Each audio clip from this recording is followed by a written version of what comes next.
Julian was framed against the pale brightness of the coastal sky. Wind moving lightly through Julian's hair, face unreadable but focused in a way Micah was starting to recognize, as Julian had already decided what this moment was before Micah had even caught up to it. Micah sat up slowly, disoriented from the confined quiet, his hands bracing against the edge as he adjusted to open air again. For a second neither of them spoke. Just the sound of distant waves somewhere beyond the trees. Julian looked down at him. "You're still here," he said simply. "Not a question." Micah swallowed, climbing out of the car carefully, legs stiff from sitting too long in one position. Once he was standing, he finally saw where they were. A stretch near the coast, gravel road cutting through scrub and low coastal brush, the ocean just visible beyond the bend, gray-blue and restless under the sky. "Wind stronger here." "Louder." Julian shut the trunk behind him with a dull thud. Then leaned slightly against the car, watching Micah take it in. "You were getting in my way in town," Julian said. "This was easier." Micah frowned slightly, still trying to settle his balance after the drive. "So you just brought me here?" Julian shrugged. "I didn't want to deal with questions." A pause. Then quieter. "And I didn't want you sitting there overthinking everything again." Micah looked at him at that. The wind pressed between them, pulling at silence where words didn't quite fit yet. The ocean kept moving in the distance, indifferent to whatever this was becoming. And for the first time since Micah had followed him, there wasn't anywhere else to hide from what was happening between them. No town, no car, and no explanation that made it simpler than it actually was. "Get on the boat," Julian said. "Make it quick." The boat wasn't small like Micah had first assumed. It was a huge yacht, big enough to feel practical rather than luxurious. On shore it felt smaller the farther they stepped onto it. Micah hesitated only a second before following. The dock shifted slightly under his weight as he stepped aboard, the water rocking gently beneath them. He moved down the steps into the lower level, taking in the narrow interior, clean but worn, like it was used often enough to be lived in but not enough to feel settled. Above him, Julian stayed on deck. He gathered the pharmacy bags from the passenger seat of the car, movements efficient and controlled. There was no rush now, just purpose. The wind moved through the dock, tugging lightly at everything not anchored. Julian locked the car. A final click carried faintly across the water. Then he boarded the yacht. The deck creaked under his weight as he stepped on board, scanning the shoreline once before coming down the steps. Micah stood near the bottom, watching him. For a moment, neither of them spoke. The ocean shifted softly against the hull, steady and indifferent, as if it had nothing to do with whatever decisions were being made aboard the boat. Julian set the bags down on a counter space inside, exhaling slightly like he was finally letting the outside world drop away. "Okay," he said at last, more to himself than to Micah. "We're out here, that's enough distance for now." Micah glanced toward the stairs leading back up to the deck. "So this is normal for you?" he asked. Julian didn't answer immediately. Then with a faint shrug, "It's useful." Micah frowned slightly. "For what?" Julian looked at him then, really looked at him, not distracted, not performing, just present in a way he rarely was anywhere else. "For not having to deal with people like I'm on display," he said, "and for not having to explain things I don't want to explain." Micah held his gaze. The boat rocked gently beneath them. And for the first time since this started, the silence between them wasn't about hiding. It was about distance, real, physical distance from everything else, and what that meant for whatever they were becoming when no one else could see it. Julian moved up onto the deck and took the wheel. The yacht shifted slightly as the engine engaged, a low vibration running through the floorboards beneath them. The harbor lines tightened for a moment, then loosened as the boat began to ease away from the marina. Micah stepped up from below deck, catching his balance as the shoreline slowly started to drift. The dock, the parked cars, the small cluster of buildings, all of it began to separate from them like it was being gently peeled away. Micah stared out over the water, then back at Julian. "Where are we going?" he asked. Julian didn't look away from the water ahead. "Cabo San Lucas," he said, like it was already decided long before Micah asked. Micah blinked. What? That's not like a quick trip. Julian adjusted the wheel slightly, the boat cutting cleanly through the water now, leaving a widening trail behind them. I said the journey would be quick, he replied. Micah frowned, still processing. That's not what quick means. Julian finally glanced at him briefly. It is if you don't think about going back, he said. Micah went quiet at that. The wind picked up a little more as they cleared the marina completely, open water stretching ahead in every direction now. No traffic, no town, no chance encounters, just ocean and distance building between them and everything Micah had known an hour ago. Micah looked out at the horizon again. This is insane, he muttered. Julian's mouth twitched slightly, not quite a smile. Probably, he said, but you're still here. The yacht kept moving forward, steady and unbothered, as the shoreline shrank behind them until it was just a thin line, and then something Micah had to squint to believe was there at all. Julian kept one hand steady on the wheel as the yacht moved farther from shore. I have a house in Cabo San Lucas, he clarified, voice even like he was correcting a detail rather than reshaping the entire direction of the day. I spend the summer there. I don't plan on returning to my hometown. I brought all the stuff I need for college, so when the time comes, I'll just drive my boat to where I'll be attending college. I'll drop you off on my way to Stanford in September. Micah went still. The wind felt stronger out here, colder somehow, like the distance from land was already changing the rules of everything. Julian continued, still focused on the horizon. Micah blinked slowly, trying to make the sentence behave like normal information. It refused. It kept expanding instead, turning into something too large to fit in his head all at once. 2.5 months. A season. A life that would keep going without any reference point to the one he had just stepped out of. You can go to shore anytime if you want, Julian added. That part landed differently, not softer exactly, but open, like a door left unlatched rather than locked. Micah's fingers tightened on the railing. That's not a weekend, he thought immediately. That's not even a trip, that's just leaving. His chest felt tight in a way that wasn't just adrenaline anymore. It was the weight of how quickly things had escalated from a road to a car to a boat to open water that didn't offer easy return points. But underneath it was something worse to admit, something that didn't fully align with fear. A pull. The same one that had started all of this. He shifted his weight slightly, still holding the railing. If you leave me on the shore, Micah said, voice quieter now, I'm just gone. Julian's answer was immediate. Yes. Micah's stomach tightened. Not anger, not relief. Just the uncomfortable clarity of it. No ambiguity, he thought, that's what he likes. No confusion unless he chooses it. Micah glanced once more at the shoreline, then back at the open water ahead. His heart was still unsettled, still trying to decide what emotion it was supposed to land on. But his feet didn't move toward the edge. And that, more than anything else, told him something he wasn't ready to say out loud yet. He looked back toward the shrinking shoreline. It already didn't feel like a place he could reach quickly anymore. I could get off, he thought. I could just tell him to turn around. I could go back and act as if none of this happened. But even as the thought came, another followed right behind it. And then what? Back to school that was already over. Back to empty days that had just started feeling less anchored than they were supposed to be. Back to Julian becoming something distant again, another unanswered space in his head, instead of something in front of him he could still see clearly. The wind pushed hard against the side of the yacht as Julian kept his hand on the wheel, eyes fixed forward as the horizon had already been decided for them. I'm attending Stanford in September, he said, like it was just another fact in a sequence. When I leave the island, I can drop you near a train station or you can take a cab if you want. I'll give you money and help you get back to town afterward. It's about a day's travel by car from there. Micah stared at him. For a moment he didn't even respond. His mind latched onto pieces of it in fragments. Stanford, September, money, drop you off, trying to assemble something that made sense out of how casually Julian was mapping out his entire world and then attaching Micah to it like an optional stop along the way. You're just deciding all of this, Micah said finally. Julian glanced at him briefly. I'm telling you what I'm doing, he corrected. You're deciding whether you're in or not.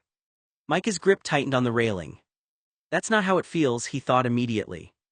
Because nothing about this had felt like stepping into a plan he could evaluate calmly. It had felt like momentum, like things kept expanding before he had time to stand still and ask where they were actually going.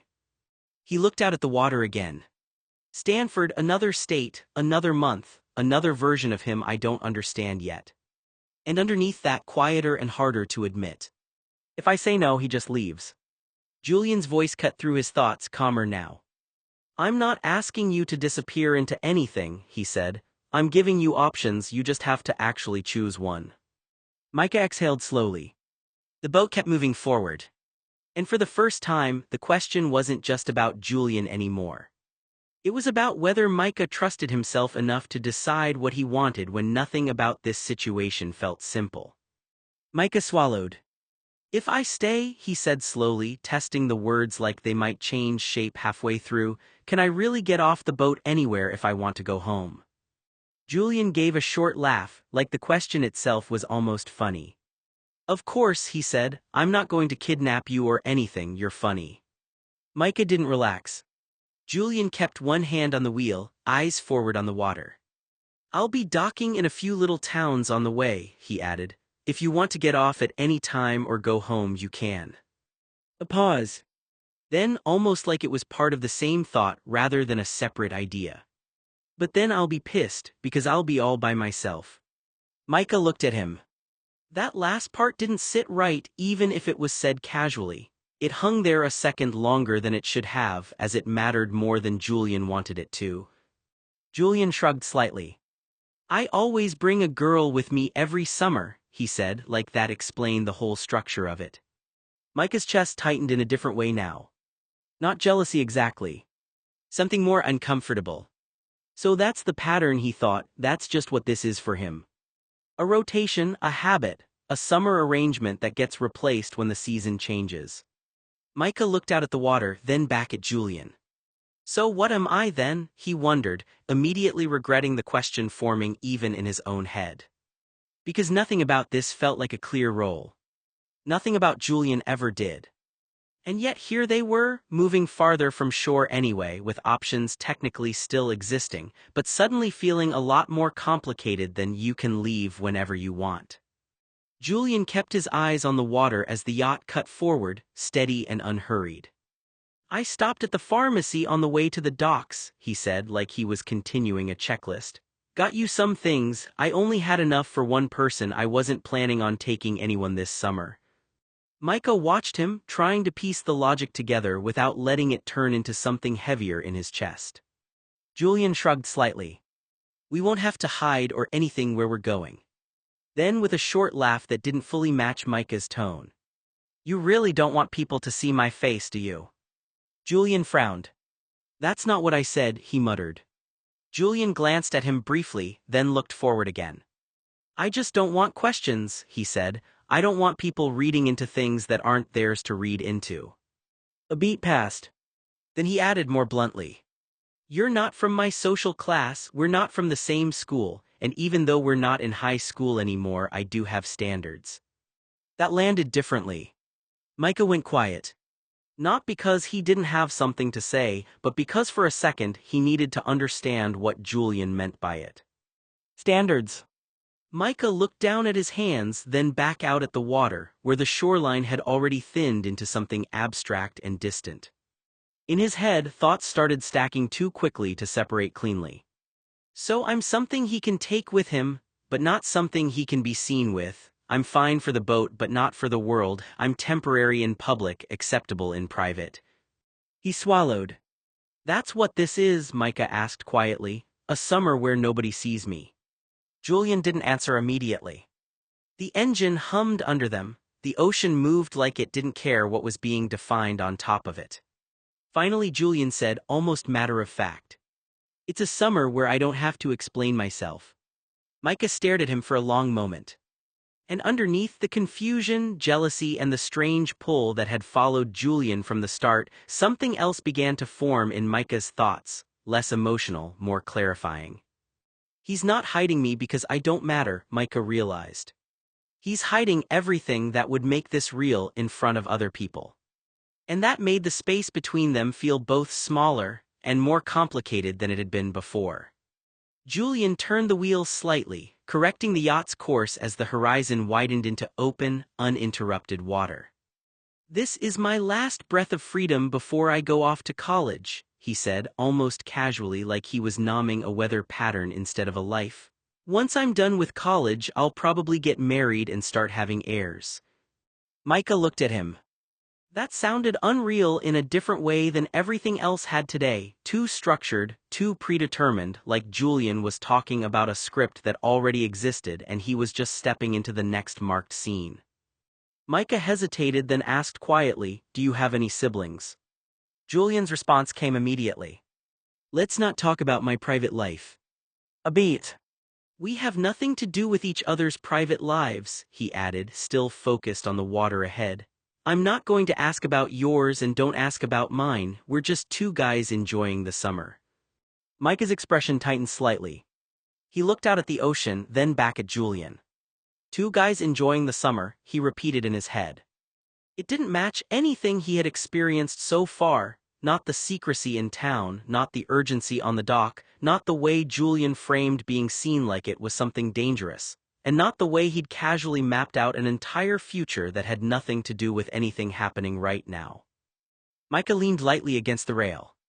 "So we don't know anything about each other," he said. Julian didn't look over. "That's the point," he replied. Micah let out a slow breath through his nose. But even as Julian said it, Micah couldn't stop the thought forming anyway. "Then why does it feel like I already know more about you than I'm supposed to?" The yacht kept moving forward, cutting through the water with steady certainty as the distance behind them grew larger, and everything unspoken between them started to take up more space than the conversation itself. Julian smirked slightly, still holding the wheel steady as the yacht cut through open water. "I lied before," he said. "I don't bring a girl down here." Micah glanced at him. Julian's tone stayed light, almost conversational, like he was correcting a minor detail rather than rewriting what he'd said earlier. "I usually bring about 7 of them at the same time," he continued. "But last year I only brought one because, well, I'm not going to go into that." A faint pause. "My girlfriend came last year," he added, "and she didn't want me bringing a herd of girls along." Micah's expression tightened a little as he processed it. Girlfriend. The word landed differently than everything else Julian had said so far, not because it clarified him, but because it complicated him in a way Julian seemed completely unbothered by. Micah leaned lightly against the railing, watching the water instead of Julian for a moment. "So you do relationships," he said quietly. Julian shrugged. "I do what works at the time." Micah let out a short breath through his nose. That answer didn't feel like an answer. It felt like a rule Julian hadn't bothered to explain yet. And underneath it, something else settled in Micah's thoughts, less about jealousy now and more about structure. He doesn't see people as consistent, Micah thought, just situations that change depending on the season. He glanced back toward Julian. "And what happens when it stops working?" Micah asked. Julian didn't look over immediately. He just adjusted the wheel slightly, eyes forward. "Then it stops," he said simply. The boat kept moving, steady and unbothered. And Micah realized, not entirely comfortably, that Julian wasn't describing drama or chaos or even emotion. He was describing transitions, like people were just part of the route until they weren't. Julian kept one hand on the wheel, the other resting lightly as the yacht cut through open water. "I only bring people down here once," he said. "After that, the shine wears off, or the girls I bring down here run from the experience or they don't come back." A faint shrug followed, like he was describing something predictable. "I've never brought someone twice." Micah stayed quiet, eyes fixed on the shifting line where water met sky. Julian's voice stayed even. "And don't make it some romantic fairytale dream in your mind," he added. "I don't bring anyone special down here, especially not anyone I plan on marrying." That last part landed differently, not louder, not sharper, just final in a way that closed off an entire direction of thought. Micah's throat tightened slightly. "So that's the boundary," he thought, "before I even knew there was one." He looked out at the water longer than necessary, letting the wind fill the space between them before he spoke. "I'm not trying to make it a fairy tale," Micah said quietly. Julian didn't look over. "Good," he replied. Micah nodded once, almost to himself. But inside his thoughts didn't settle. Then what am I supposed to make it, he wondered. Because nothing about this felt neutral. Not the boat, not the distance from shore, not Julian's rules about people being temporary, replaceable, and unimportant enough not to become special. And yet Micah was still here. Still moving forward with him. Not because it made sense, but because leaving it behind suddenly felt more complicated than staying. Micah blinked, still adjusting to the rhythm of the boat and the way Julian spoke about his life like it was something compartmentalized into seasons and roles rather than something lived all at once. "So what do you do down there?" Micah asked after a moment. "Party." "Yeah, mostly get drunk, fuck hot asses, or attend orgies and parties," Julian said, a small smile tugging at the corner of his mouth. "That and everything around it. I forget about my responsibilities for a while. I go out, meet people I wouldn't show in public back where I live. It's simpler that way." Micah frowned slightly. Julian glanced at him briefly, then added, "Don't turn it into something romantic in your head, it's not that." Micah let out a short breath through his nose. Everything he says sounds like he's trying to erase meaning before it forms, Micah thought. Like he's always one step ahead of whatever I might assume. Julian adjusted the wheel slightly, eyes forward. "My girlfriend's not anything special either," he said after a pause. "She's just someone I had to have in high school so my parents would stop watching me so closely. That's it." Micah went quiet. That landed in him differently than the rest. "My girlfriend, or should I say ex-girlfriend," Julian said, leaning back as though the distinction amused him. "I dumped her the day after graduation. I prefer not to have deadweight in my life." Micah listened without interrupting. Julian continued, completely unapologetic. "She just got boring, and I don't do boring. I don't do inexperienced either," he shrugged. "I'm definitely not going to keep a girlfriend around who won't put out." Micah's expression tightened. "She wanted to wait until marriage," Julian added with a scoff. "Yeah, I'm not waiting 7 to 10 years for that. She can go marry a priest." There wasn't even a hint of regret in his voice. "And honestly," Julian said, "she wasn't the kind of girl I'd take home to my family, definitely wasn't someone I'd ever consider marrying." Micah sat there quietly, absorbing every word. It wasn't the breakup itself that bothered him. It was how easily Julian reduced someone who had once called herself his girlfriend to an inconvenience he had finally gotten rid of. Micah couldn't stop thinking about what Julian had said. If Julian didn't like inexperienced people, if he couldn't stand virgins, if he wasn't willing to stay with someone who wanted to wait, then why was he taking Micah along? The question kept circling in Micah's mind. Julian had made his preferences sound so clear. He wanted someone experienced, someone who would put out, someone who wouldn't make him wait. And Micah had only lost his virginity a few weeks ago.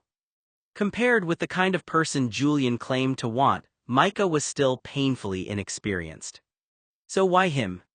Micah glanced at Julian, searching his face for an answer he wasn't sure he wanted to hear. Maybe Julian didn't see him as inexperienced. Or maybe Julian simply didn't care. That possibility unsettled Micah more than anything else. Because if Julian had taken him along despite knowing how inexperienced he was, Micah couldn't help wondering what Julian actually wanted from him. Julian could be cold and demanding, and what he said was shocking, but because of how casually it was delivered, like people could be assigned for a purpose and then set down when that purpose was done. Micah's thoughts started to stack faster than he could organize them. Assigned. Used. Managed. Like roles instead of people. And then underneath that. So what am I? He didn't say it out loud. Instead, he looked out at the water, jaw tightening slightly. Julian kept talking like it was all normal. "I don't stay attached to that stuff," he said. "It just complicates things." Micah's fingers tightened lightly on the railing.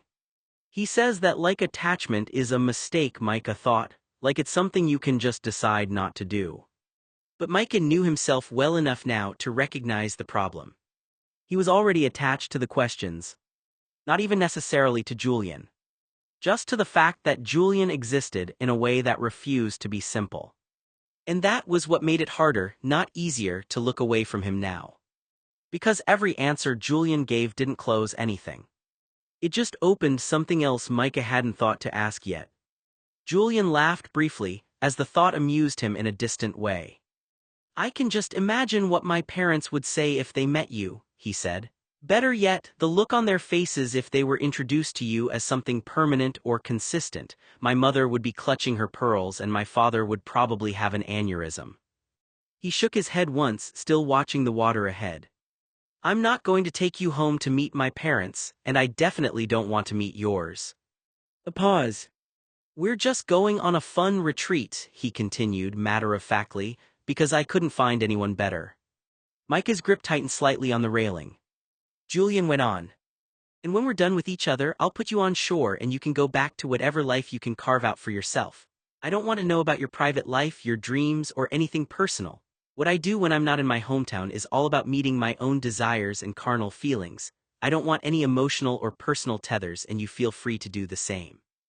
His tone stayed light, almost conversational, but the content landed hard anyway. "Summer on the island is just partying and non-stop fucking," Julian added, glancing briefly toward Micah, "and whatever else." Then, as if sealing it into place, "Okay."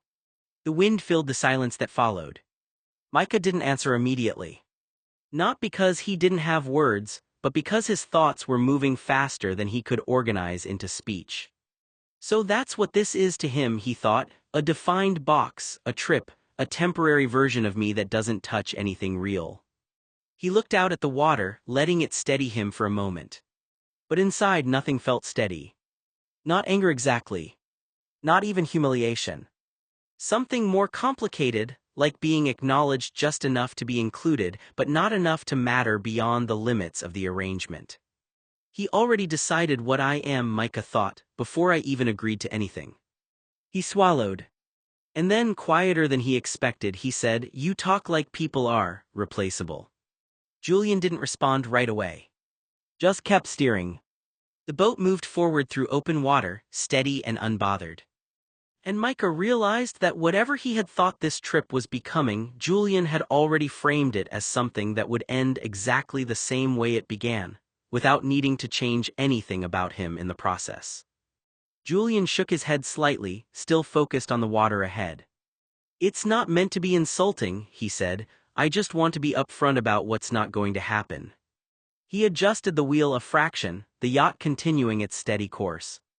"2 years ago I brought a blonde up here," he added, "and I learned to tell people up front when they come with me what my intentions are, that way they don't get hurt." A pause. "She got hurt because she thought I was going to marry her or make her my girlfriend. So now I just say it clearly from the start, nothing's going to happen. That way everybody knows what's going on and I don't feel like an asshole because somebody misunderstood." Micah listened quiet. The words should have made things simpler, that was the point, clearly, clarity, boundaries, no confusion. But instead, Micah felt something twist in his chest that didn't resolve into anything clean. So this is prevention, he thought, not honesty, not connection, just damage control. He looked out at the water, then briefly at Julian. Julian wasn't watching him, he wasn't performing it either. It sounded like something he genuinely believed he had figured out correctly, like emotional clarity was a system he'd refined through repetition. Micah's thoughts started to slow but not settle. He doesn't want people to misunderstand him, Micah realized. He just assumes misunderstanding is inevitable unless he actively prevents it. And then the uncomfortable part followed. So where does that leave me? Not special. Not chosen. Not even misled, because Julian seemed to believe he was removing the possibility of meaning before it could form at all. Micah shifted slightly against the railing. "You talk like getting attached is a mistake," he said quietly. Julian finally glanced at him briefly. "It usually is," he replied. Then he looked back to the horizon. The boat kept moving forward, cutting a steady line through open water, as if the conversation itself was something happening behind them rather than between them. "Do you have any college plans?" Micah asked, squinting slightly into the wind as the yacht kept cutting forward. Julian didn't even hesitate. I told you, he said, I'm going to Stanford, it's an okay college. A pause, like he was weighing it against something only he could see. I was hopping for Harvard, but those bitches don't know what they're missing.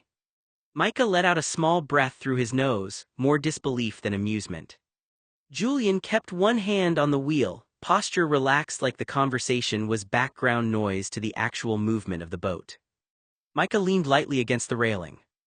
I don't have the money to go to college, he said after a moment. I applied for community college back home. It's not anything grand, but after 4 years I could move away from my small town. Julian watched Micah, listening to what his guest was saying. I've always wanted to go to UCLA, Micah said quietly. I want to study journalism and photography. Julian looked over at him, surprised. UCLA, he repeated. Micah nodded, but his expression quickly fell. I won't get in, and even if I did, I don't have the money. I didn't get a scholarship. Julian's eyebrows lifted. You applied? Yeah, a few Ivy League schools too, and some regular colleges in California, Arizona, and New Mexico. Julian stared at him for a moment. And nothing, Micah shrugged, trying to make it sound like it didn't bother him. I never heard back from any of them. Julian gave a short laugh, though Micah couldn't tell whether he was amused or uncomfortable. So what's the plan? Community college? Micah looked down at his hands. Whisper Hills probably, or somewhere nearby. I'll figure it out. Julian leaned back, studying him. You really wanted UCLA? Yeah. For journalism and photography. Those are the things I actually care about. Julian was quiet for a few seconds. Then he shrugged. I guess community college isn't the end of the world. Micah looked at him. Julian's expression softened slightly, but only for a moment. Besides, he said, you could still transfer later. Micah hadn't expected that. You think so? I didn't say you'd get into UCLA, Julian smirked. I'm just saying you don't have to give up because you couldn't afford it right now. Micah smiled faintly. For once, Julian hadn't made him feel like his dreams were ridiculous. He hesitated, then added a little more quietly, I thought about moving to Malibu or somewhere nice. I probably can't afford it though. For a second, the only sound was the water against the hull and the wind pushing across the deck. Julian glanced over briefly. That's nothing, he said, like he was evaluating it rather than comforting him. Community college is still a direction. Micah gave a faint shrug. It doesn't feel like one, he admitted. Julian looked back ahead, adjusting the wheel slightly. Most people don't feel like they're going anywhere, he said, they just call it something after the fact. Micah watched him for a moment, then turned his gaze back out to the open water. He talks like everything is already decided, Micah thought, like you just discover your life instead of building it. And yet, standing there with nothing but ocean in every direction, it was hard not to feel like Julian might actually believe that. Micah looked out over the water for a moment before answering, like the horizon might make the idea less abstract. Julian glanced at him briefly, long enough to register the answer, short enough that it didn't feel like an interruption. Then he looked forward again. You'd make a good journalist, he repeated like he was testing the word. Micah gave a small nod. That's what I think, he said, or at least, that's what I want it to be. Julian was quiet for a beat, the boat continuing its steady path through open water. Most people don't actually know what they want, Julian said finally, they just pick something that sounds like it leads somewhere else. Micah let out a short, almost self-aware breath. That sounds like me, honestly. Julian's mouth twitched slightly, not quite a smile but something close to acknowledgement. Maybe, he said. Micah shifted his weight against the railing, still watching the water. He makes everything sound like it's already been categorized, Micah thought, like people either know or they don't, like wanting something doesn't automatically mean you're going to get close to it. But he didn't say that out loud. Instead, he just stood there for a moment, letting the wind fill the space between what he wanted and what he could actually imagine becoming real. Julian kept one hand on the wheel, the yacht cutting steadily through open water. Enough with the personal questions, he said again, a little sharper this time. Let's just not talk about any more personal stuff. We both don't care enough about each other to get personally involved, stuff we don't need to know. A beat passed. Then, almost abruptly, he added, "Have you ever been on a yacht before?" Micah blinked, then broke into a laugh, the sudden shift catching him off guard. "Are you kidding me?" he said, shaking his head. "My grandma doesn't have a yacht hanging around in her backyard." He laughed again, louder this time, the tension from earlier dissolving just enough for him to breathe easier. Julian glanced at him briefly. Micah wiped at his face, still smiling. Julian eased the yacht to a stop, the engine tone dropping into a low idle before he moved with practiced ease toward the controls. "We're going to take an hour break from steering this vessel," he said, slipping into a mock captain cadence that didn't quite hide the confidence underneath it. "Anchor down." The line splashed into the water with a heavy, final sound. Micah watched it go, then glanced back at Julian as if trying to decide whether this was serious or one of his moods. Julian straightened. "Let's go up on the roof." Micah made a face immediately. "The roof is what, like metal up there? That sounds hot." Julian gave him a look. "It's not kind of hot," he said. "It's fine, there's a sun deck, it doesn't get hot like you think it does." Micah narrowed his eyes.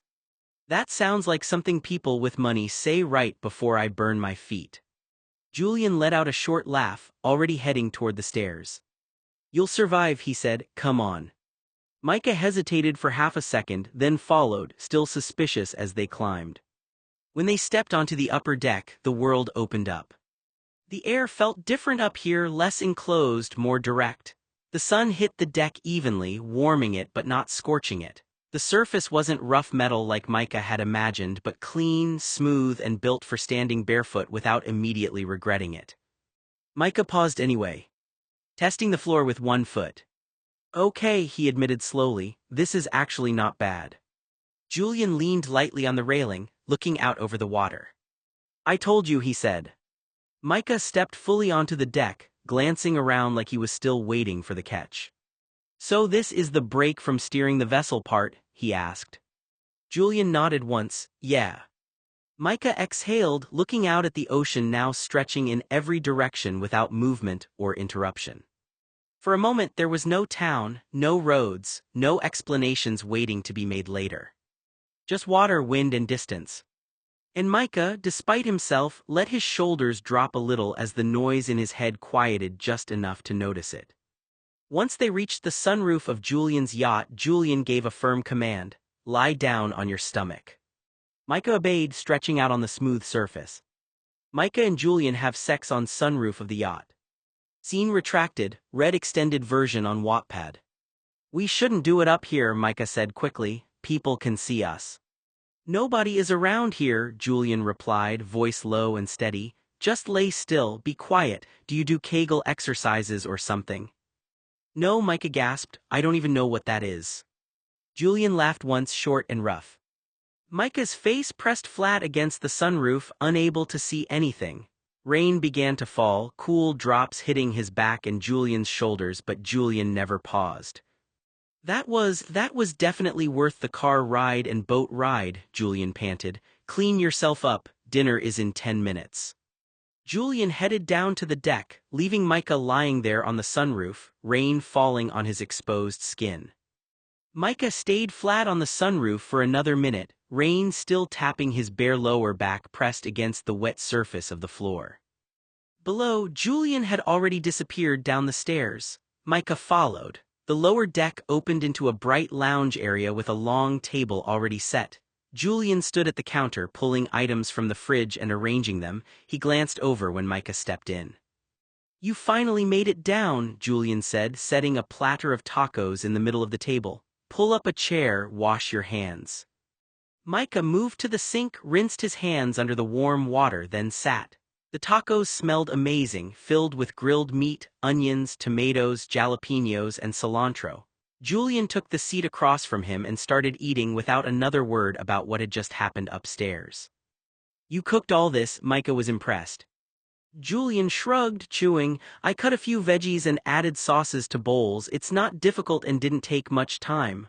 Julian sat beside Micah and passed him one of the drinks. "You look a little flushed, everything okay?" Micah nodded, keeping his eyes on his plate. He forced himself to pick up a taco and take a bite. The table filled with the sounds of chewing, the clink of glasses, and casual conversation about the weather and the rain that had started outside. Julian reached across and grabbed another taco, his fingers brushing Micah's wrist for a second. Micah felt the touch travel straight down to his still sensitive hole. Micah kept eating, the taste of the tacos mixing with the lingering heat in his body. His erection refused to go down completely, and every small movement reminded him of how Julian had used him and left him wanting.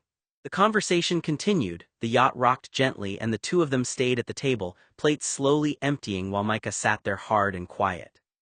Julian had already settled into his usual stance near the railing, relaxed, observant, like the boat itself was just another extension of his routine.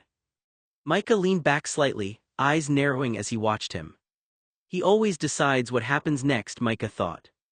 Not just the direction of the boat, not just where they stopped or when they moved. Everything. The conversation, the pace, the silence, even the moments that felt light like this still seemed to orbit around what Julian chose to allow. Micah exhaled through his nose, he wasn't even sure what he was supposed to feel about that. Was that just how Julian was?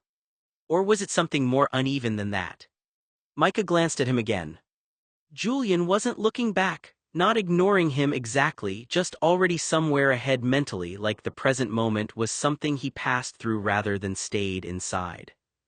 Does he even notice what I get out of any of this? Micah wondered. The question didn't land cleanly. Because part of him wasn't even sure he knew the answer himself. He shifted his weight slightly, looking back out at the horizon.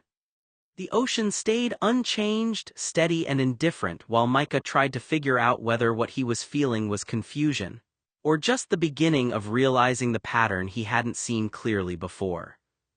Julian moved below deck for a moment and came back up with a couple of glasses in hand, the liquid inside bright and layered, carefully mixed, clearly intentional even without alcohol. He held one out to Micah. "This is a virgin sex on the beach," he said. "Don't get excited, it's just juice pretending to have a personality." Micah took it, glancing at it like it might reveal more than it actually did. Julian sat down nearby, already eating something he'd grabbed, simple food, quick and practical. "I'm having a Roy Rogers," he added, nodding at his own drink. "Being under 21 stinks." Micah huffed a small laugh and took a sip. "Yeah, I guess," he said. "I mean, I don't really know what I'm missing yet." Julian leaned back slightly, looking out at the water. "I can't wait till I'm old enough," he said, "then I can actually go through the liquor cabinet properly." Micah glanced at him. "You say that like it's a mission," he muttered. Julian shrugged. "It is," he said simply, "just another thing to get through." Micah looked down at his drink, then out at the ocean beyond the railing. Everything's always just another thing to him, he thought, like nothing is supposed to matter while it's happening. He took another sip, slower this time. The drink was sweet, almost too sweet, like it was trying to be something it wasn't, kind of like the day itself. And Micah couldn't decide if that made it easier or more unsettling. Micah took another slow sip, still watching the water more than the drink. "Why did you want me to try this?" he asked after a moment. "It's good, but I'm pretty sure there are better cocktails out there." Julian snorted lightly, leaning back in his seat. "You really are a prude," he said, like it was observational rather than insulting. "It's not about the drink, I plan on having sex on the beach, it's a preview of coming attractions." Micah blushed a deep shade of red, then frowned. Julian tilted his glass slightly. "It's a preview," he said, "of what this whole trip will be like, simple, thrown together and not meant to be overthought." Micah glanced at him uncertain.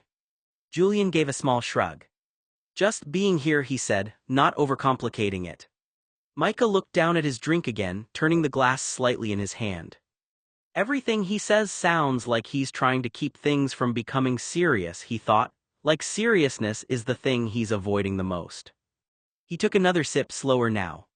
Julian watched the water ahead instead of him. "You think too much," Julian added after a moment. Micah let out a quiet breath through his nose. "Yeah," he said, "I've been told that."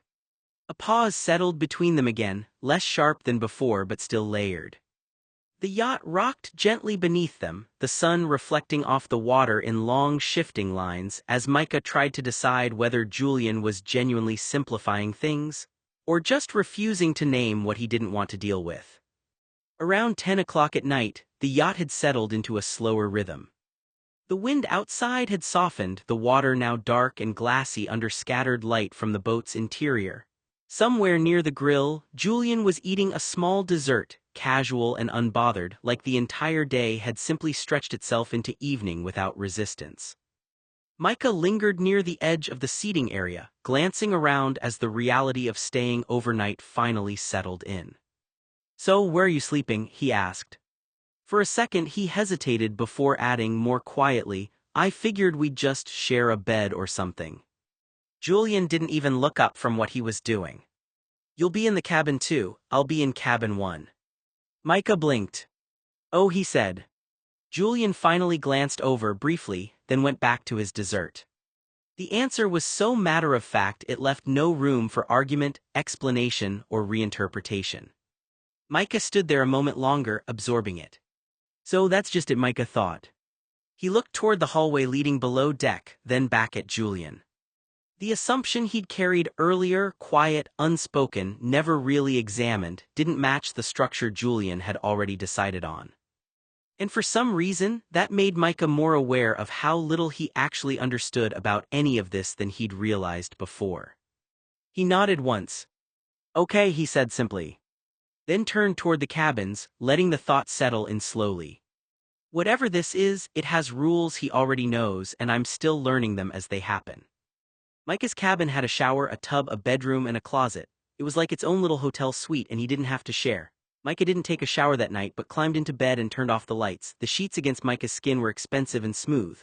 Around midnight he heard the door open. Micah almost sat up in bed, but he was too sleepy. Somebody crossed the floor as the mattress dipped, allowing the stranger to spoon Micah's body. Before he could turn around in bed, Micah cried out, pain flaring hot and sharp. Julian has sex with Micah in Micah's bed on the boat. Scene retracted, read extended version on Wattpad. The mattress shifted, footsteps crossed the cabin, the door opened and closed, leaving Micah alone. He lay there, his thoughts spun, shock, confusion. Julian had just taken him without a word or without asking. Part of him felt used, another part was strangely satisfied. He stared into the dark, breathing unevenly, wondering what Julian would do the next time he came through that door. The next morning at breakfast, Micah sat across from Julian at the small table near the galley, still trying to shake the fog of sleep from his head. He kept glancing at Julian while the rich teen moved around the kitchen area like it was second nature, folding crepes, plating food, and making everything look effortless. Julian acted completely normal, like the night had been nothing more than quiet sleep in separate rooms. Micah didn't bring it up. Julian didn't either. There was a strange, unspoken agreement between them not to touch whatever had happened in the hours between sleep and morning. "You want one or two?" Julian asked, pointing at the plate. "Two, please," Micah said after a second. Julian nodded and slid an extra crepe onto the plate. Micah watched him carefully, then added, "You're not putting boysenberries in there, are you?" Julian paused just slightly, then looked at him. "I'm allergic," Micah said. Julian gave a short shake of his head. "If I wanted you to have an allergic reaction, you wouldn't be here," he said, calm and matter-of-fact, as if it were the simplest statement in the world. Micah blinked at him. "That's not comforting," he muttered. Julian continued assembling the food like the comment barely registered. "It's just logic," he said. "I'm not trying to deal with emergencies on a boat in the middle of nowhere." Micah accepted the plate, still watching him. There was something unsettling in how easily Julian separated intent from impact, how he framed everything as efficiency, not care, not concern, not anything that required emotional weight. Micah took a bite of the crepe anyway. It was good. Too good maybe, given everything else still sitting unspoken between them. Once breakfast was mostly finished, Julian leaned back slightly in his chair, already shifting into whatever came next, like the day had a built-in order only he could see. "Once you're done with breakfast," he said, "I'm going to do some fishing off the top of the boat for lunch. We're probably going to have trout or something in the fish category for lunch." He glanced at Micah. "You don't have a fish allergy, do you?" Julian let out a short laugh before Micah could fully respond. "No, Micah, Scout, I've had fish all the time back when." He stopped himself again before Micah remembered his parents, as the sentence had briefly reached somewhere he didn't want to go. Then he waved it off. "Anyways," Micah frowned slightly. "I'm fine," he said. Julian nodded once, already satisfied, like the answer had been checked off. Micah hesitated for a moment, then added a little quieter, "I had fish all the time too, back when I lived with my grandmother." Julian didn't react much, just a brief acknowledgement, a small nod. "My grandmother used to like it," Micah continued, "so we had it all the time." And then he stopped, realizing halfway through that he'd started talking without meaning to, like the memory had slipped out before he could decide whether it belonged in the conversation. Julian didn't ask anything about it, didn't follow it, didn't turn it into a question. He just shifted his weight and stood. "Fish is easy on a boat," he said simply, already moving toward the deck. Micah watched him go for a second. That's what it is for him, Micah thought. Everything gets turned into something practical. Nothing stays personal long enough to matter. He looked down at his plate, suddenly unsure whether he was still part of Julian's easy or just something passing through it. Before lunch, Julian guided the yacht into a small fishing town and eased it alongside the dock with practiced precision.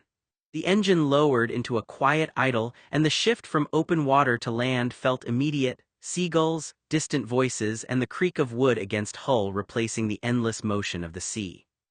Julian glanced over his shoulder toward Micah.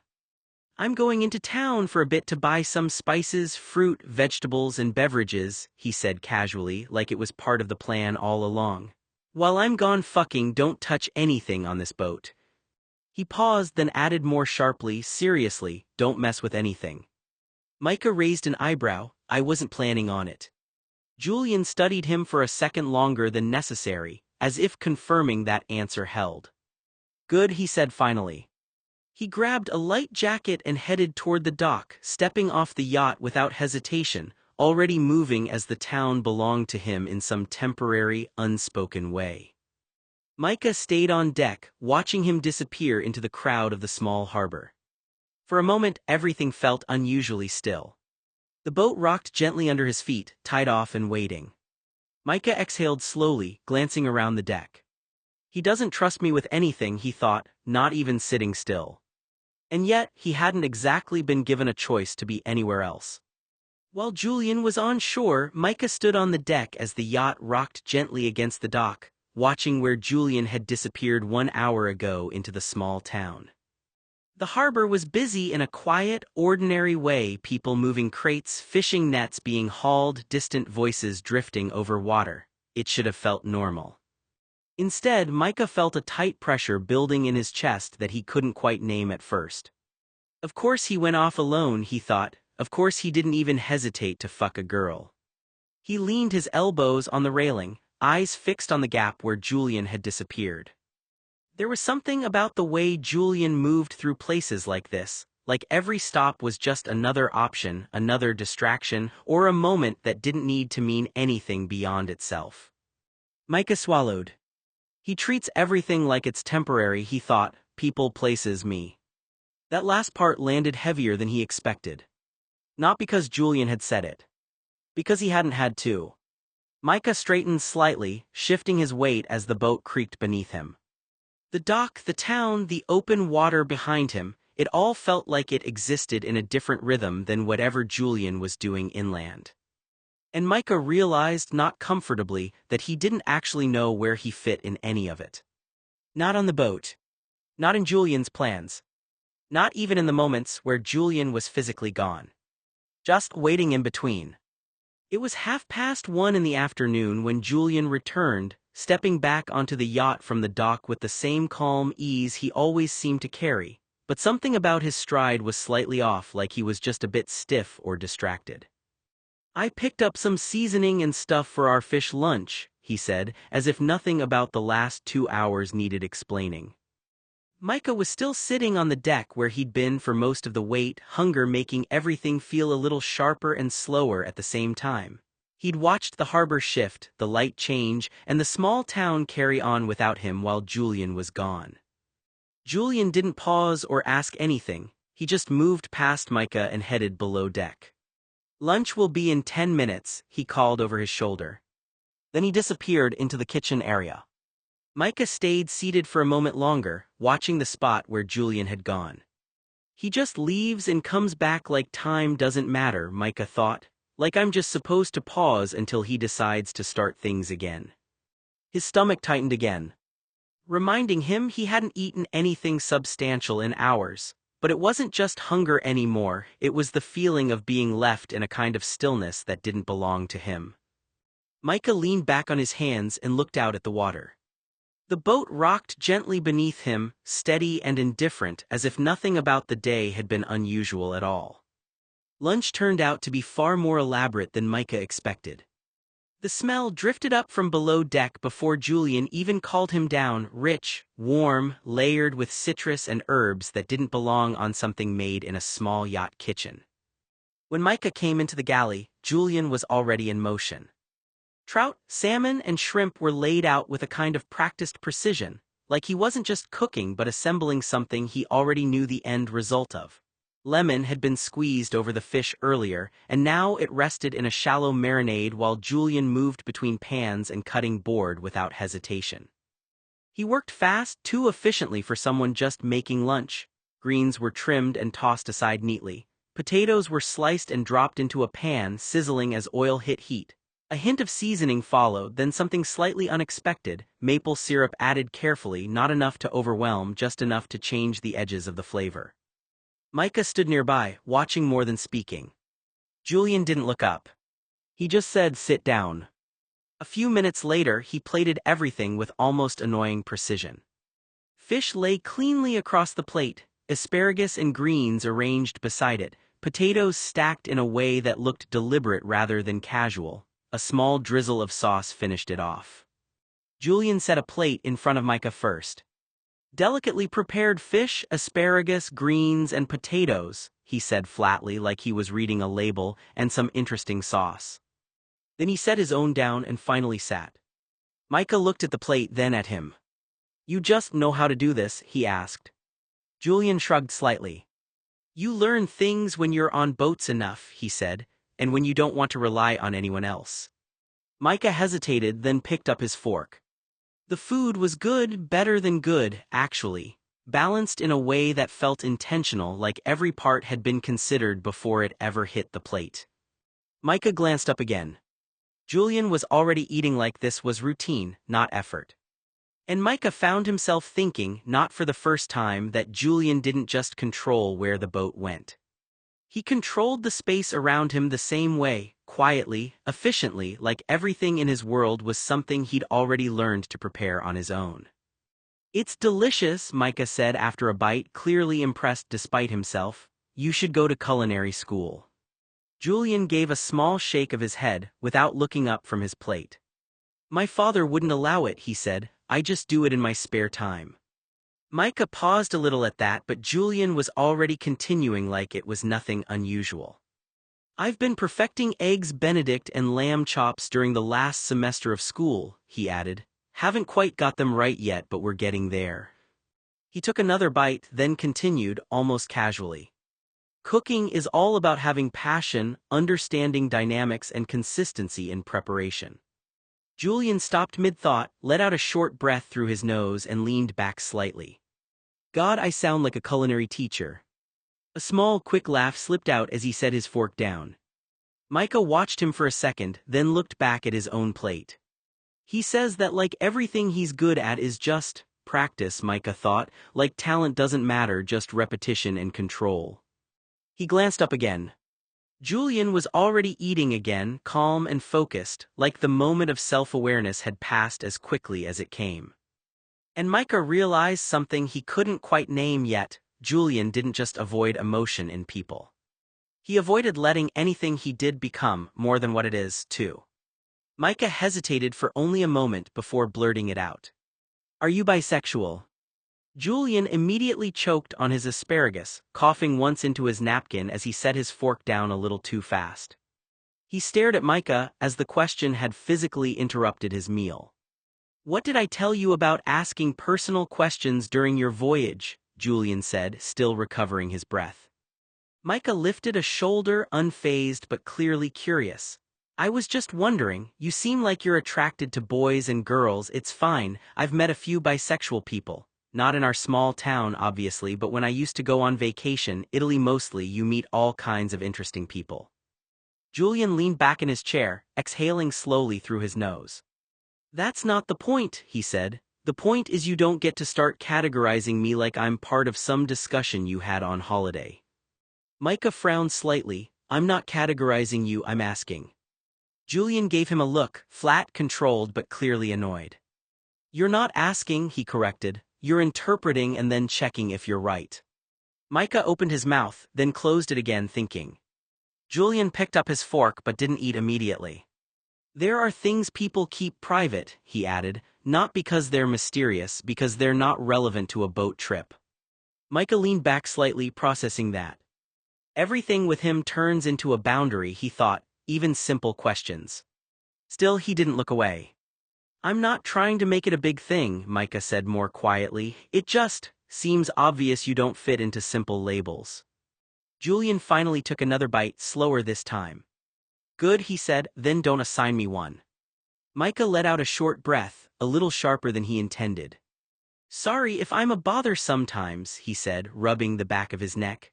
"I just like knowing a little about the person I'm fucking so it doesn't feel like I'm just interacting with someone random or rubbing up against a strange pole." Julian didn't respond right away. Micah kept going anyway, voice more uncertain now than before. "I don't know, maybe that's just me." A pause. Then quieter, "You seem really into that whole detached thing, like it's easier that way." That was when Julian set his fork down. Not slammed, not dramatic, just finished. The sound of it against the plate felt louder than it should have. "Done with lunch," Julian said flatly, standing up. He didn't look irritated in an obvious way, he looked controlled, like he'd already decided there was no productive direction the conversation could go. Micah blinked. Julian was already stepping away from the table. "I'm going to take a nap," he said. "I've got a migraine." He paused briefly at the edge of the galley, one hand resting on the counter as if grounding himself before leaving. Then, without turning back fully, he added in a calmer but final tone. "Just don't turn everything into an interrogation, it's exhausting." And then he was gone down the corridor. While Julian was resting in his cabin, the yacht settled into a quieter rhythm. The hum of the ocean outside replaced the earlier conversation, and the kitchen felt strangely calm without him in it. Micah didn't really have anything to do, so he defaulted to motion. He washed the dishes carefully, rinsing off dirty plates and utensils, then setting them aside to dry in neat stacks. He covered the leftover food, made sure everything was sealed properly, and placed it all back into the refrigerator the way he thought Julian would want it organized. It wasn't perfect, he wasn't even sure he was putting things in the right places, but it was orderly enough that it felt better than sitting still. When he finished, he leaned against the counter for a moment, looking around the clean space. "At least I didn't mess anything up," he thought. "That's something." 90 minutes later, Julian emerged from his cabin, hair slightly disheveled, moving slower than before but still composed. He walked into the kitchen and stopped almost immediately. His eyes scanned the space, clean counters, dried dishes, everything put away. He opened the fridge, then closed it again. "You didn't have to do that," he said. "We have a dishwasher." Micah straightened a little, wiping his hands on a towel. "I know," he said, "but I was bored and I didn't really know where anything goes. I just wanted to keep my hands busy." A small pause. Then Micah added, almost sheepish but genuine, "I just tried to make it less messy." He gave a small smile. Julian looked at him for a second longer than usual. Then quietly, "Thanks." It wasn't a big reaction, not warm in an obvious way, but it also wasn't dismissive. Just simple acknowledgement. Micah nodded once like that was enough. And for a brief moment, the space between them felt less like rules and boundaries, and more like two people just sharing a small, quiet part of a long day at sea. "Have you done any traveling outside of the U.S.?" Micah asked. Julian nodded without hesitation, like the answer was already organized in his mind. Most countries, yeah, he said, and all 50 states. Micah blinked slightly, all of them. Julian gave a small shrug like it wasn't impressive to him. My parents traveled a lot, I got dragged along, Texas was probably my favorite, good food. A faint smile crossed his face, more memory than emotion. I've been to Rome, he added, it was lovely, I went in February so it wasn't too hot. Micah leaned back slightly in his chair. I've been to Rome and Milan too, he said. Someone I knew won a contest and we went when I was 8, I haven't been back since. For a moment, that detail hung there a little differently, less like travel talk and more like something distant that hadn't fully settled into memory yet. Julian glanced at him briefly, then back toward the open space of the yacht. 8 is too young to remember it properly, he said. Micah gave a small, thoughtful nod. Yeah, he admitted, I mostly remember being told to stay close and not wander off. A quiet beat passed between them. Julian leaned slightly against the counter. Travel's different when you do it a lot, he said. It stops feeling like something special, it just becomes movement. Micah looked out toward the water at that. Everything becomes normal for him eventually, he thought, even things other people would remember forever. He wasn't sure if that sounded like freedom, or something lonelier than that. But he stayed quiet for a moment anyway, letting the boat drift forward through open water as the conversation softened instead of cutting off. Micah asked it bluntly, the words coming out before he could soften them. Why did you bring me along on this trip? He said. You could have found someone more experienced, more attractive, someone actually in your league. I'm not a party person, I'm an introvert, I don't like crowds, I hate parties, what were you thinking, or maybe you weren't. He leaned back slightly then added quieter almost to himself, maybe you just didn't care. Julian had been standing near the table, hands resting briefly on the surface as if grounding himself in the moment. He looked up at that last line. The answer came without hesitation, but it wasn't softened. The girl I wanted to bring down here bilaid, he said, food poisoning, called me the day before I left. He paused, expression steady. I didn't have anyone else. Micah didn't move. Julian continued, matter of fact, like he was laying out logistics rather than anything personal. I'd rather not stare at the 4 walls of a yacht alone for 3 months, he said. That's it, it would have been pathetic. A beat.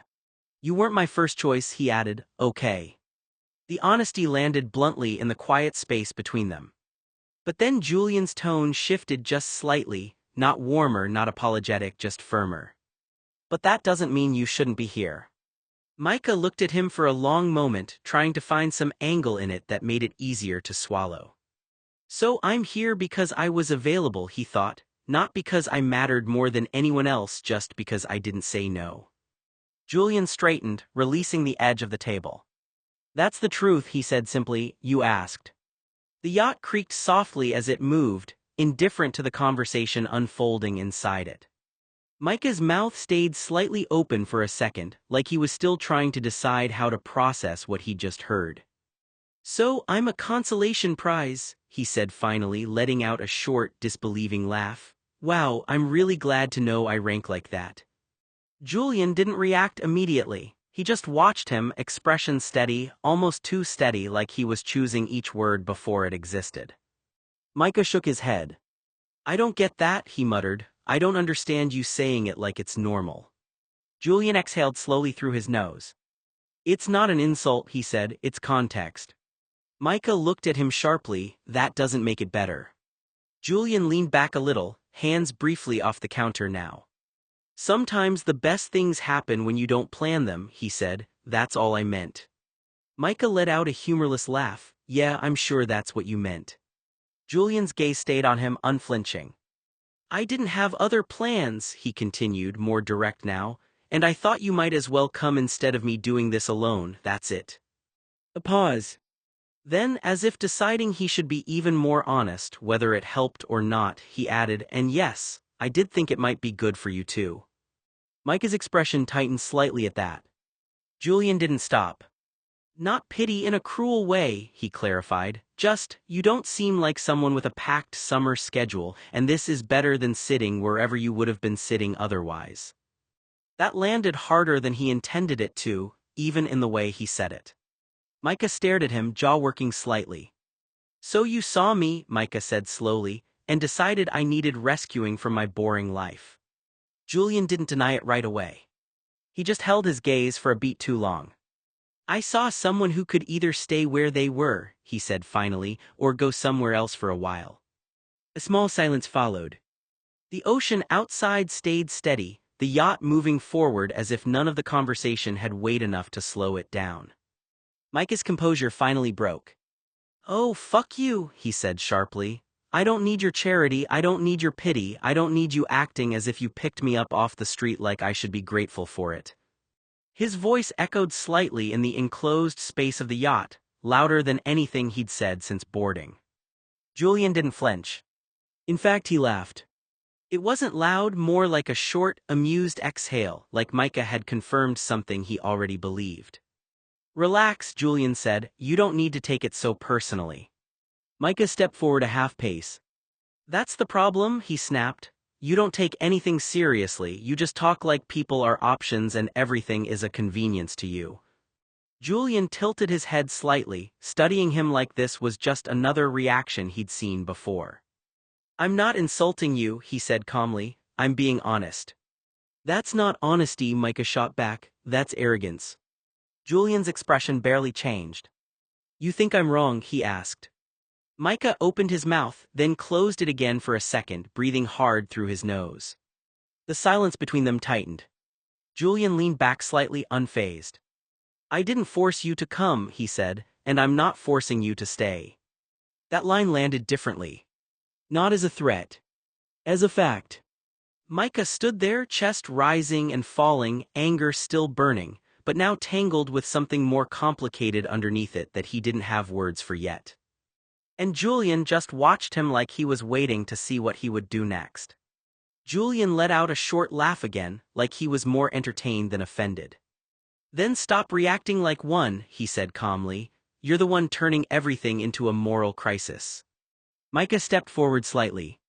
"This isn't a moral crisis," he shot back. "It's you treating people like they're disposable." Julian tilted his head, unbothered. "I didn't force you onto this boat," he said, "and I'm not forcing you to stay on it." That line hit harder than anything else. Not loud, not emotional, just final. Micah hesitated for a fraction of a second, breathing hard through his nose, the frustration still there but now tangled with something less clear. Julian straightened his collar, already disengaging from the argument. "If you're angry," he said, "that's your problem to deal with, not mine. Why don't we use that anger of yours to fuck? Humping while angry is better than no fucking at all." "I don't want to fuck," Micah yelled. "I'm angry and you don't care." Julian turned slightly, as if the conversation had already ended in his mind. Then over his shoulder, he added more quietly, "I'll be in my cabin. If you change your mind about fucking, you know where I live."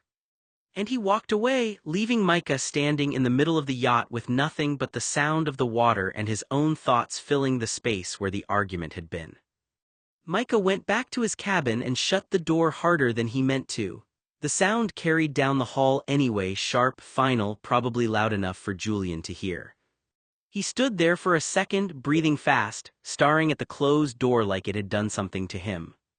Of course the asshole didn't care, Micah thought. I'm just filler, something convenient. He paced once across the small cabin, then stopped near the bed, running a hand through his hair. It wasn't just what Julian had said, it was the way he said everything, like people were variables in a decision that had already been solved. No hesitation, no cushioning, no concern for how it landed. Too honest, Micah thought bitterly, or maybe just honest enough to not care how it hurts. His jaw tightened as he replayed it again. A backup option, not the first choice, someone available. Micah let out a short, frustrated breath and sat down on the edge of the bed. That's it, he thought, that's what I am to him. Not a guest, not a companion, just someone who fit inside a gap in his plans. And the worst part was how easily Julian had said it, like it didn't even matter enough to be cruel. Micah leaned forward, elbows on his knees, staring at the floor. I didn't need this, he thought. I didn't need some rich guy's backup plan version of a summer. The anger flared again, but underneath it was something sharper, something more uncomfortable. Because even now, even after everything, he wasn't completely sure what he was supposed to do with the fact that he was still here. He exhaled slowly. "Fuck this," he muttered under his breath. Not loud. Not directed at anything specific anymore. Just the situation, the boat, Julian himself for not walking away sooner. And the quiet cabin didn't answer back. About an hour later, Micah was still sitting on the edge of his bed, staring at nothing in particular, replaying the argument in loops that didn't lead anywhere new. He heard footsteps in the hallway outside his cabin. They stopped briefly. A knock came firm, controlled. Micah didn't answer right away. After a moment, Julian's voice came through the door. "Are you awake?" Micah stayed still, jaw tight. Another pause. "I'm not coming in," Julian added after a beat, "just wanted to make sure you're not stewing in there." That wording made Micah exhale through his nose, half annoyed, half still angry. He didn't respond immediately. From the other side of the door, Julian waited a few seconds longer, then continued, quieter but still flat. "Look, you don't have to talk to me right now." A pause. "But don't break things over what I said." Silence again. Then footsteps receded down the hall. Micah stayed where he was, tension still sitting in his chest but now mixed with something less defined, because Julian hadn't ignored him, hadn't escalated it, but also hadn't softened anything either. Just acknowledged it and left him alone with it. And somehow that made it even harder to decide what to feel.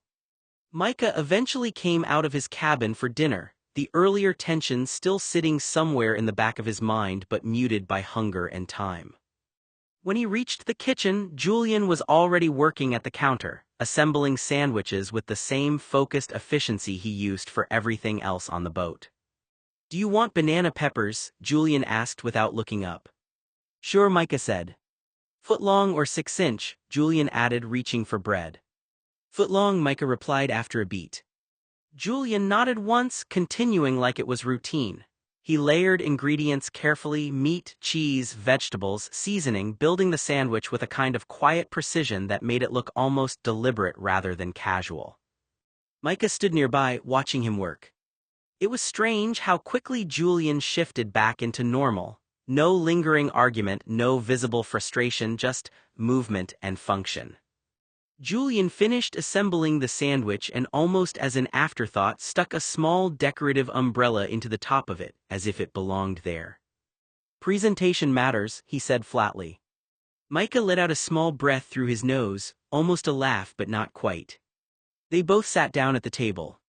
For a few seconds neither of them spoke. Micah looked down at his sandwich, then across at Julian. The earlier fight still existed somewhere between them, unspoken but not gone. It just didn't fit into the moment of eating. Micah took a bite anyway.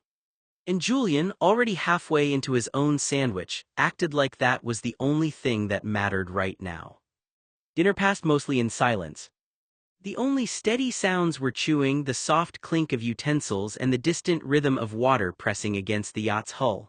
Outside, a seagull called once, sharp and brief, followed by the low hum of a tugboat somewhere out in the harbor. Julian didn't ask questions, Micah didn't either. It wasn't comfortable silence exactly, but it wasn't hostile anymore either. Just contained, like whatever had been said earlier had been sealed off for the moment so the meal could exist on its own. When they finished, Julian stood first without much ceremony. He gathered the leftovers, wrapped them up, and placed them neatly in the fridge. Everything went back into order quickly, efficiently, like he couldn't stand leaving things unresolved in physical space even if they were unresolved between people. Micah watched from the table, still seated. Julian closed the fridge, wiped his hands once, and turned back toward him. He didn't say anything for a second. Then he stepped closer. Not fast, not aggressive. Just direct. His hand came up briefly to lightly catch the front of Micah's shirt, not pulling, not forceful, just enough to get his attention, and he pointed toward the couch near the dining area. "Sit there," he said. Micah hesitated for half a second, eyes flicking up to Julian's face. Julian's expression wasn't angry, not soft either, just steady, expectant, like this was the next step in a sequence rather than a request that needed debate. Micah stood up slowly. He didn't ask why. He just moved to the couch and sat down, watching Julian from there as the quiet of the yacht settled around them again, the tension from earlier still present, but now reshaped into something neither of them had named. Julian sat back on the wide leather couch, the yacht's gentle sway barely noticeable beneath them. He dragged Micah onto his lap without asking, fingers already working the buckle of Micah's belt open. Micah and Julian have sex on the ship couch. Scene retracted red extended version on Wattpad. Micah's breath caught sharp in his throat. The fight from lunch still hung in the air. Julian had admitted the girl he really wanted couldn't make it, so he'd brought Micah instead. That truth sat heavy between them. "That was great," he said, voice already distant, like the act had been filed into its own compartment. "I'm going to my cabin, see you in the morning." He walked out without looking back. Micah stayed on the couch, skin cooling, body still aching and unsatisfied. The yacht's engines hummed softly through the walls while the weight of being used settled deeper, the earlier argument replaying in his head. He hadn't come at all. The tension lingered long after Julian disappeared down the narrow hallway. Micah's fingers curled against the leather, replaying every thrust, every indifferent word. The kitchen lights stayed on, casting long shadows across the counter where their unfinished dinner plate still sat. Somewhere above, the faint creak of Julian's cabin door echoed, a final reminder that for Julian, sex was just another box, opened, used, then shut tight until the next time he wanted it. Micah shifted, feeling the faint soreness between his legs, the sticky remnants of lube and sweat. He didn't bother pulling his pants up yet. The yacht rocked again, gentle and indifferent, carrying them farther out to sea while Micah sat alone with the hollow aftermath of Julian's quick, selfish release. The next morning, Micah woke up later than usual. It was already close to noon. He pushed himself out of bed, still slightly groggy, and climbed the steps up to the deck. The light outside was brighter than he expected, sharp sun, open air, the kind of clarity that made it feel like time had moved on without him. When he reached the top, he stopped. Julian was already there, calmly guiding the yacht into a dock. The boat was easing into place with practiced precision, ropes ready, movement controlled and smooth. They had arrived. Julian glanced toward the shoreline as he secured the final approach. "We reached our destination," he said, like he was announcing it rather than sharing it. Then he gestured slightly outward. "Isn't it beautiful?" Micah looked past him. The view stretched out in front of them, new coastline, unfamiliar buildings, light reflecting off water in a way that made everything look temporarily softer than it probably was in reality. But Micah didn't really take it in right away. His mind was still catching up. He had slept badly, fragmented dreams, restless thoughts, waking up more tired than when he went to bed. The details weren't clear anymore. Just the feeling of it lingering, unfinished arguments, silence that didn't feel resolved, moments that didn't know what they were supposed to become. And underneath that, the same question he kept circling without meaning to. What is he actually doing with me? He stood a little behind Julian now, watching him finish docking like it was routine. Julian looked calm, unbothered, already oriented toward what came next. Micah exhaled slowly through his nose. He glanced again at the shoreline, then back at Julian. For a moment, he wondered if Julian even registered that anything about last night had been strange at all. Because from the way he stood there now, it looked like the trip had simply continued forward. No pauses, no fractures, no weight left behind. Just movement. And Micah, standing in the middle of it, wasn't sure anymore whether he was part of that movement, or just something being carried along by it. Micah stood a little behind Julian on the deck as the yacht settled into the dock, the engines quieting into a low hum. The view ahead was bright and unfamiliar, but he barely registered it. What stuck with him more was the distance.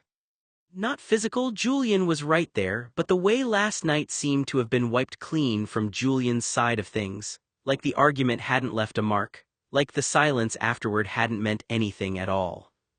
Micah had replayed it in his head all night. The anger, the words, the abrupt endings, the way everything had felt sharp and unresolved. And now Julian was just, here, normal, controlled, already moving forward. Micah swallowed slightly. It made him feel strangely out of step, like he was still carrying something Julian had already set down.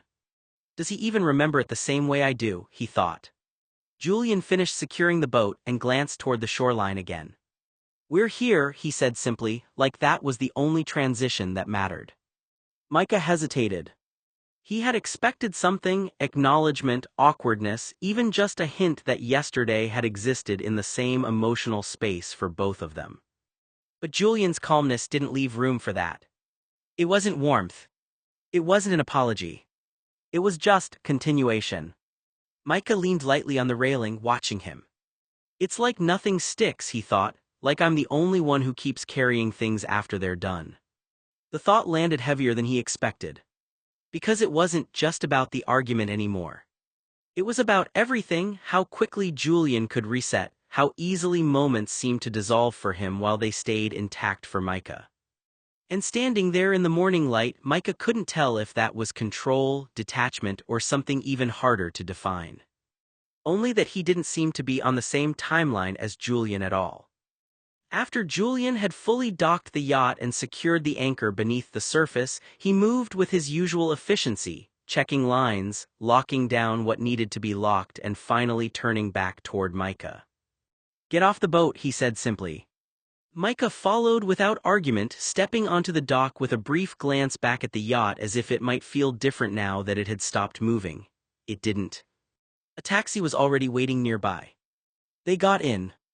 The drive was long enough for the coastline to shift from busy harbor edges to quieter stretches of road lined with sun-bleached buildings and open views of the ocean. Micah watched most of it in silence, letting the motion of the car replace the motion of the water. Julian didn't talk much either. He just occasionally adjusted the bags he'd brought along like he was already organizing what came next. After about an hour, the taxi turned into a private driveway. The three-story white beach house came into view gradually, large, coastal, set back from the water with clean lines and open balconies. It wasn't loud or overly ornate, but it had the unmistakable feel of wealth that didn't need to announce itself. Micah leaned slightly forward, looking out the window. Julian reached for the door handle. "This is the beach house I own," he said as they slowed to a stop. "I come here every summer." For a moment, Micah just took it in. The space, the scale, the quiet certainty of it.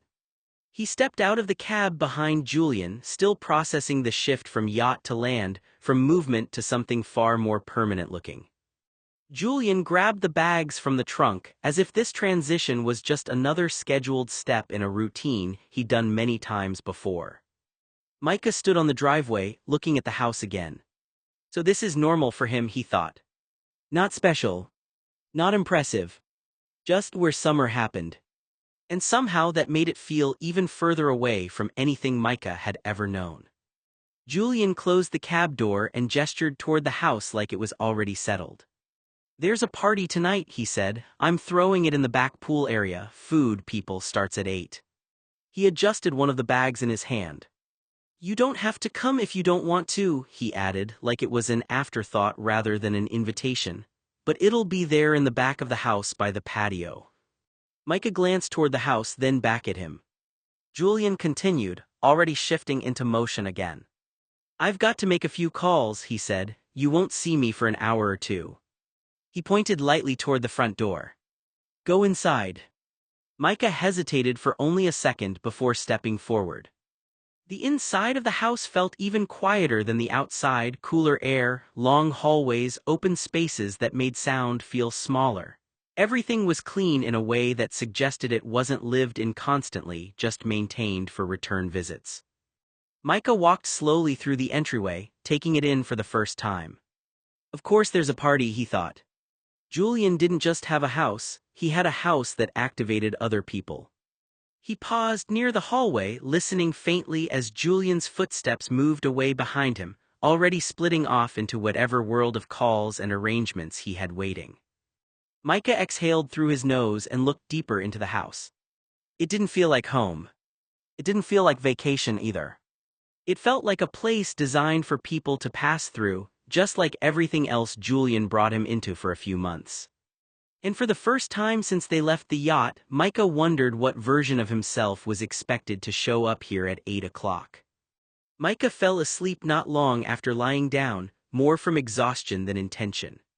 When he woke, the house had changed. Music pulsed through the walls now, muffled but steady, carrying a rhythm that made it clear the night had already begun without him.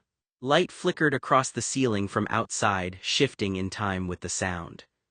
He sat up slowly, blinking away sleep. The party must have started. After a moment of hesitation, he got dressed in something more appropriate: beach clothes, casual and simple, and headed toward the back of the house. As he stepped outside, the atmosphere hit him immediately. The backyard had transformed. The pool area was full, people scattered everywhere, talking, laughing, moving between the water and the lounge spaces. The jacuzzi was crowded, the pool itself busy with movement and noise. Music poured through it all, loud enough to blur individual conversations into one continuous sound. Drinks were everywhere: towels, shoes left near chairs, plates of food passed between groups. Micah stood at the edge of it for a second, taking it in. It was a lot. More than a lot. He spotted Julian almost immediately. Julian was fucking from behind a strange girl in the pool, surrounded by other couples fucking. Julian then glanced up and pointed sharply at a guy eating hot wings too close to the water. "Not in the pool area," Julian called out, voice cutting through the noise. The guy raised a hand in surrender and backed off.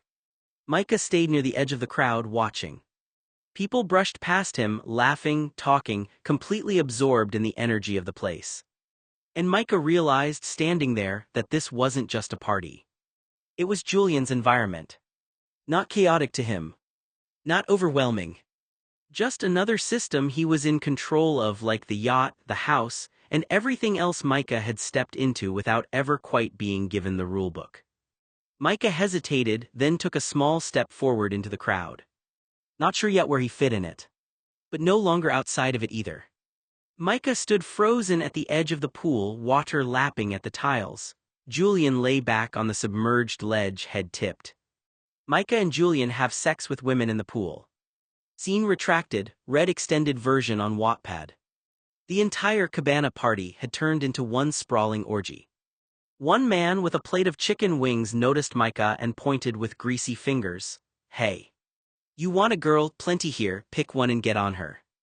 Micah swallowed and walked toward a woman sitting on the jacuzzi steps. She smiled when he reached her, water bubbling around her waist. He gave his name. She answered with hers. Julian's gaze never left Micah. Julian kept staring at Micah, separated by only a few feet of bubbling water, the wet sounds of both couples blending into the night air. "This is what I need. This is what I am. The one who drives, who controls, who fills, not some passive hole to be used. I make the choice, I decide the pace, I own every inch of this moment." A prickle at the back of his neck, a sense of being watched. Micah's eyes snapped open. And there he was. Julian. Standing in the pool, waist deep in water, but Julian wasn't looking at her. His head was turned, his dark brown eyes fixed directly on Micah, not a glance, not a passing look, a stare, intense, unbroken, like he was drinking Micah in with those eyes. What the fuck? Micah could see that Julian's eyes were thick with lust, but he couldn't tell where that lust was directed. Julian was with a woman by the pool, yet his gaze kept drifting toward Micah. Was he watching the woman beside him, or was there something about Micah that had caught his attention? Micah couldn't know. All he could see was the intensity in Julian's eyes and wonder what exactly Julian was seeing. But the thought was already there, working its way into his mind. Why is he looking at me? Why is his eyes are on me, not her, not the wet slap of their bodies, not the way she's moaning? May. Half his brain was locked on Julian's gaze across the water. I've seen that look before, on the internet. When I read about that term, fucking with your eyes, I thought it was stupid. A meme, but this isn't a meme. He's not just looking at me, he's fucking me with his eyes, and I can feel it. A strange heat coiled in Micah's gut. Not arousal, not fear, something in between, something that made his pulse quicken in a way that had nothing to do with what he was doing. Does he want me? Is that it? He's literally staring at me like I'm the only person in the world, like he's imagining what it would be like to be with me. Micah's jaw tightened. But I'm not the one who gets fucked over. I never have been, I never will be. I'm the one who does the fucking over. That's who I am. That's what makes me feel powerful. Yet Julian's gaze didn't waver. It held him, pinned him, even across the distance of steam and shadows. and Micah felt something shift in his chest, a crack in the armor he'd worn for so long. Why does it feel like he's challenging me, like he's saying, I see you, I see the part of you that thinks about what it would be like to submit, and I'm not afraid to look at it. Bastard. Julian thinks he's got me figured out. He doesn't know anything. He doesn't know the nights I've spent alone wondering what it would be like to just let go, to let someone else take the wheel, to feel what it's like to be filled instead of filling. Micah's breath caught. Where the fuck did that come from? I don't think that, I've never thought that. But Julian's stare said otherwise. It peeled back layers Micah didn't even know he had. And then Julian did something that shattered Micah's concentration completely. Julian finished. Through Julian's whole experience with the women he chose, he stared directly into Micah's soul. And that was it. The dam broke. Micah barely heard her. His eyes were locked on the other side of the pool. Julian's partner laughed at something climbing off him and wadding away. But Julian stayed where he was, water lapping at his waist, his eyes still fixed on Micah. He's not done with me, I can feel it. He's going to come over here, he's going to talk to me, and I don't know if I want to run or if I want to stay. Micah's heart hammered. What would it feel like to let someone be the one who thrusts, the one who takes, the one who claims? His stomach twisted. No, I can't, that's not who I am. But Julian was already moving through the water, walking toward him with a predator's grace. And Micah found that his legs wouldn't move, his body wouldn't flee. Maybe for once, I want to see where this goes. The thought terrified him and thrilled him. And he didn't look away. After the party finally wound down around 3 in the morning, the house fell into an uneasy quiet. Micah had already picked a room earlier without thinking too hard about it, just choosing one that felt far enough from the noise and collapsing into it once exhaustion caught up with him. He was drifting in and out of sleep when the sound broke through the silence. The front door opened. Footsteps followed. Heavy, quick, controlled, but carrying something sharper than earlier in the day. Julian moved through the house without hesitation, heading straight upstairs. The steps creaked under his weight as he climbed, faster now, like he was trying to outrun whatever mood had followed him home. Then, a door slammed. Hard. The sound echoed through the hallway and into Micah's room. Micah sat up slightly in bed, fully awake now, listening. Silence returned afterward, but it wasn't calm silence. It was the kind that still held impact, like the sound had left a mark on the house itself. Micah frowned in the dark. Why is he mad, he thought.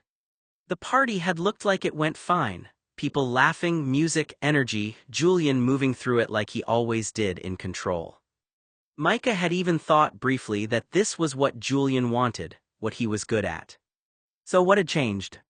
He lay back slowly, staring at the ceiling. The house felt different now, less open, more divided. Like whatever happened downstairs belonged to one version of the night and the slammed door upstairs belonged to another. And Micah, stuck in between, couldn't tell which version he was supposed to understand. Micah lay back in the unfamiliar bed, staring at the ceiling while the house stayed quiet around him. But his mind didn't stay quiet. It replayed the night in fragments. The pool lights reflecting off water. The music thumping so loud it turned conversations into vibrations, people laughing too close, moving in clusters, everything warm and chaotic and slightly unreal. And through all of it, Julian. Micah remembered how often he'd noticed him without meaning to. Not just in passing but locking in. Across the pool area, from the cabana edge, between groups of people. Even while Julian was talking to others, laughing briefly, managing the flow of the party like it was his space to command. There had been moments, small, sharp moments, where Julian's attention had landed on him and stayed there a second too long. Not casual glances. Not checking in. Something more fixed. Like Julian was tracking him through the noise. Micah turned slightly on the mattress, frowning to himself. Why would he do that, he thought. Because if the party was supposed to be about everything Julian usually did, control, attention, social ease, being in the center of it all, then Micah didn't fit into that picture. And yet he'd felt it. That focus. That pressure of being noticed even when Julian wasn't directly talking to him. Micah exhaled slowly through his nose.